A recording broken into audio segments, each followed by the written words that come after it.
दोनों पति पत्नी अपने बेटे को आवाज लगाते हैं, पर कोई आवाज नहीं आती।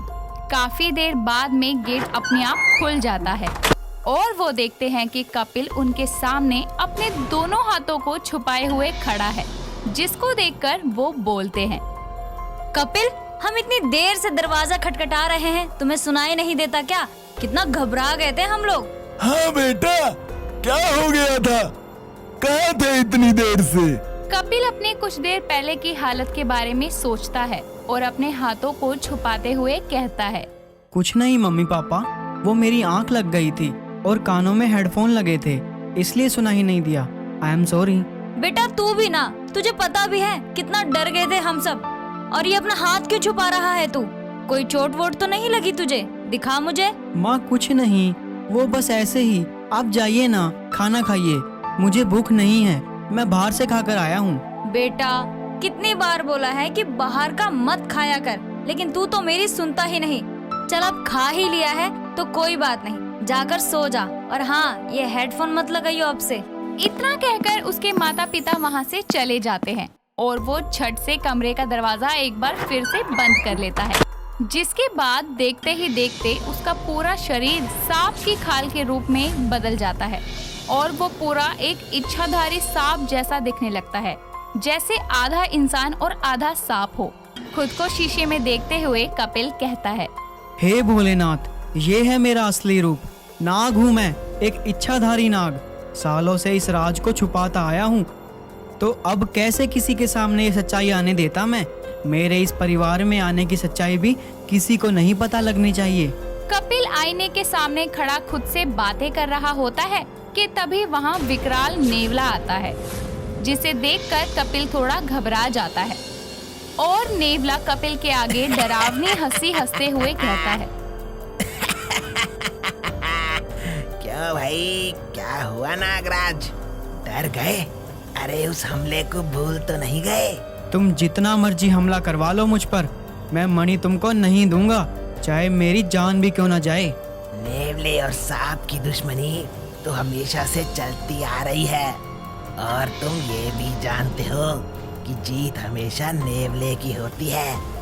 तो जितना बच सकते हो बच लो, क्योंकि ना तो मैं तुमको चैन से जीने दूंगा और ना ही बिना मणि लिए मरने दूंगा। इतना कहकर विकराल नेवला वहाँ से गायब हो जाता है और कपिल भी अपने इंसानी रूप में वापस आ जाता है। साथ ही अधमरी हालत में बेहोश होकर अपने ही कमरे में गिर जाता है। अगली सुबह सूरज की किरणें पड़ते ही कपिल को होश आता है और वो उठकर अपना सर पकड़ते हुए कहता है, हे शिव, विकराल के हमले ने मेरे शरीर को तोड़ कर रख दिया।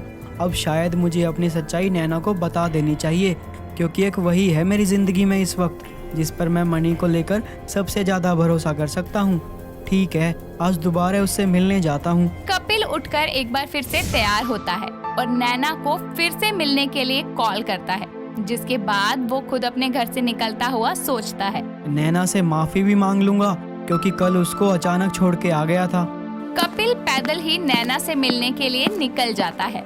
रास्ते में अचानक उसका पैर एक पत्थर से टकराता है और वो जमीन पर गिर जाता है, जिसके बाद जैसे ही वो मुड़ के देखता है तो उसके सामने एक बहुत बड़ा मोर खड़ा होता है, जिसे देखकर कपिल डर जाता है और कहता है, तुम कौन हो तुम? और एक सामान्य मोर इतना बड़ा तो नहीं हो सकता, कौन हो तुम? कपिल के इस सवाल के बाद में वो मोर अपने आधे मोर और आधे इंसानी रूप में आ जाता है, जिसके बाद में कपिल समझ जाता है कि ये विकराल का भेजा हुआ राक्षस है। इससे पहले कि वो कुछ बोल पाता, मयूरराज उससे कहता है, उठ जाओ नागराज, इससे पहले कि मैं तुमको उठने के लायक भी ना छोड़ूं। तुम और तुम्हारा वो आका विकराल मेरा कुछ नहीं बिगाड़ सकते जब तक मेरे पास नागमणि है। वही तो चाहिए तुमसे, चुपचाप दे दो, वरना आज तो तुमको मैं जीवित रहने के लायक नहीं छोड़ूंगा। तुम्हारी इस गीदड़ जैसी धमकियों से डरने वाला नहीं हूँ मैं। जो करना है कर लो, मेरे जीते जी तुमको वो मणि कभी नहीं मिलेगी। ठीक है, तो फिर बचो मेरे वार से। इतना कहकर मयूरराज अपनी शक्तियों का इस्तेमाल करके कपिल पर वार करता है और कपिल भी उसके ऊपर वार करता है। काफी देर तक दोनों की ये लड़ाई चलती है, लेकिन अंत में कपिल उसके सामने कमजोर पड़ जाता है, जिसके बाद मयूरराज के एक और वार से वो और घायल हो जाता है और अपने इंसानी रूप में आकर जमीन पर गिर जाता है। ये देखकर मयूरराज उससे कहता है, कहा था ना, मेरी शक्तियों के आगे तू टिक नहीं पाएगा। तेरी भलाई इसी में है कि तू मुझे वो मणि दे दे, इससे शायद विकराल तेरी जान बख्श दे। बिल्कुल भी नहीं, चाहे तो मुझे अभी मार दो। मयूरराज उससे कुछ कहता इससे पहले ही किसी के आने की आहट होती है, जिसकी वजह से वो बिना कुछ कहे ही वहाँ से गायब हो जाता है। जिसके बाद में वहाँ पर नैना आ जाती है। नैना कपिल को ऐसे जमीन पर पड़ा देखकर हैरान हो जाती है और भागकर उसके पास आती है और उसके सर को अपनी गोद में रखकर बोलती है, कपिल क्या हुआ तुम्हें? किसने तुम्हारी ये हालत की है? बताओ बताओ कपिल, होश में आओ कपिल, कपिल। नैना, मैं बस इतना कहकर कपिल बेहोश हो जाता है। जिसके बाद नैना उसको पास के ही शिव मंदिर में ले जाती है, जहां उसके मुंह पर पानी डालते हुए उसे होश में लाने की कोशिश करती है। कुछ देर बाद में कपिल को होश आ जाता है और नैना उसको मंदिर के पिलर के सहारे बैठा देती है और उससे कहती है, कपिल क्या हुआ था? किसने तुमको मारा? तुम्हारी ये हालत कैसे हो गई? नैना, पहले तुम बताओ, तुम वहाँ कैसे पहुँची? मैं तुम्हारा बहुत देर से मंदिर में इंतजार कर रही थी, पर तुम नहीं आए तो मैं घर आने के लिए निकली, लेकिन रास्ते में तुम्हें अधमरी हालत में देखा, बस इसीलिए तुम्हें यहाँ ले आई। थैंक यू नैना, तुमने मेरी मदद की। इससे पहले भी जब मैं तुमसे मिलने आया था तब भी मेरे ऊपर हमला किया था उस विकराल ने, जिस वजह से मैं घायल हुआ और इस वजह से मेरी हालत खराब हो गई थी, इसलिए तुमको बिना कुछ कहे ही मैं चला गया था। कपिल की बातें नैना की समझ के बाहर होती है और वो कपिल को चुप कराते हुए कहती है, अरे बाबा चुप, मेरी कुछ समझ नहीं आ रहा। विकराल, हमला, ये सब क्या बोले जा रहे हो तुम? कपिल नैना के सवाल के बाद सोचते हुए कहता है, अब समय आ गया है नैना को सारा सच बताने का, क्योंकि मेरी हालत अब भी ठीक नहीं है। मैं ज्यादा देर उनका मुकाबला नहीं कर पाऊंगा। क्या फुसफुसा रहे हो? बताओ भी, आखिर बात क्या है? नैना, जो मैं तुमको बताने जा रहा हूँ उसको ध्यान से सुनना। मैं एक आम इंसान नहीं हूँ। अच्छा, तो क्या हो तुम? एक इच्छाधारी नाग? तुम बिना कपिल नॉर्मल नहीं हो तो क्या हो फिर? सच कहा तुमने, मैं एक इच्छाधारी नाग ही हूँ और यही मेरी सच्चाई है।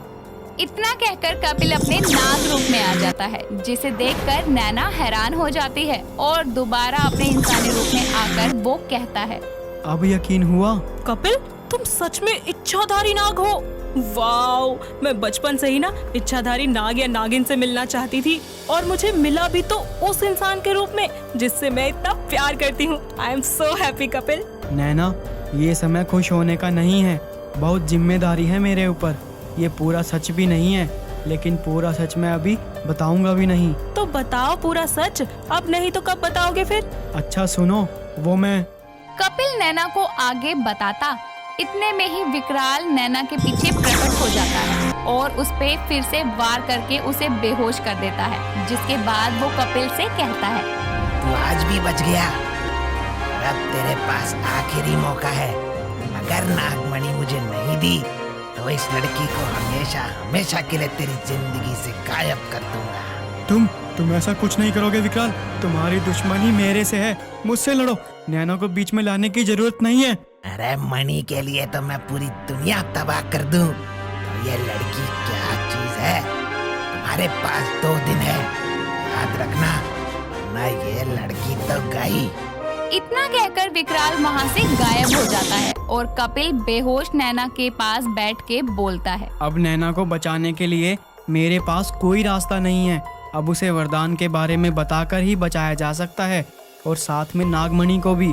पर क्या नैना इसके लिए तैयार होगी?